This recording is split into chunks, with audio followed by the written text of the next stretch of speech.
So now to continue on with how I feel like the migration of Polynesians, like how the intermixing. This is more my point of view, okay? Why how I feel like the intermixing of Melanesians and Polynesians happened. As I will always state, it only happened among the nobles. And I know that there might be some African Americans or Afrocentrics or Afro-Nazis or Africans or Melanesians who always look at the Hawaiians and look at the king of Kamalihi or the queen of Hawaii and go, why they look black? They got black features. Firstly, try and understand and learn history. The Hawaiian king is connected to the royal families of Tonga and Samoa. Okay? He would have got his looks and features from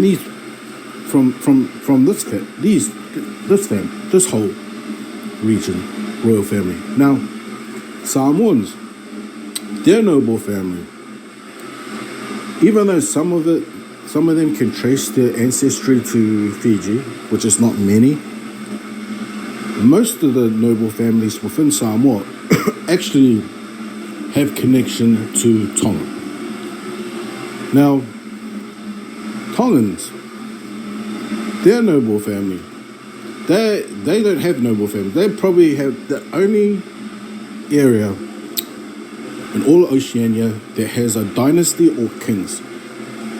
Tongans are also the only island known to have slaves from not just Melanesia. They had slaves in Samoans, Fijians, Solomon Islands, everywhere. Even in Micronesia, they had slaves. Now the Tongan is where the intermixing, or you may say where Melanesian blood within the noble family is much stronger, due to the fact that they have their kingdom or their connection to Melanesia was not just Fijians. It was Papua New Guineans, it was Solomon Islands, it was Vanuatu. This is why if you go to Melanesia, you'll find pockets of Polynesian people. Those are the ancestors of Tongans. Even Fijians will tell you, Ratumans.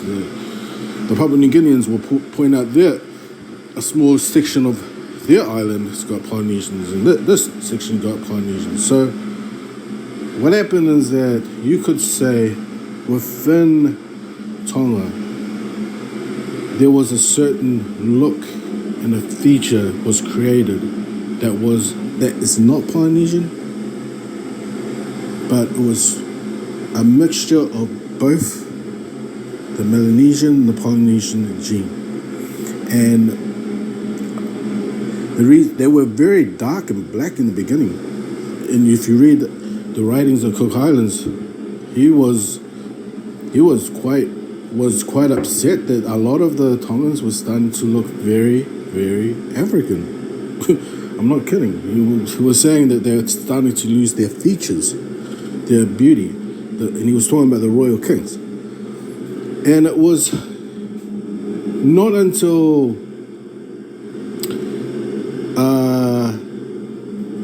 the day when Samoa conquered or kicked out all the Tongan royals out of Samoa that slowly the Tongans stopped or ended their, and when that was also the time when the Tongan Empire was going down, when all the Tongan royalty or their family was kicked out and was I forgot what I was trying to say, but anyway, because this is live, right? All I'm trying to say, right, is that when the Samoans kicked out the Tongans back into Tonga, their dynasty or their rule or their power, their empire started to shrink. Once it started to shrink and the Samoan Empire was starting to build up, they stopped intermixing with other Melanesians, like Papua New Guinea. So all those ties to Fijian, that was lost. And then there was a new tie between Samoa and Tonga.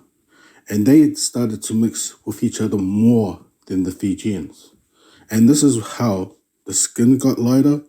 But even though the skin got lighter among the nobles, a lot of the features, like you may say, the wide nose and the curly hair, still retained.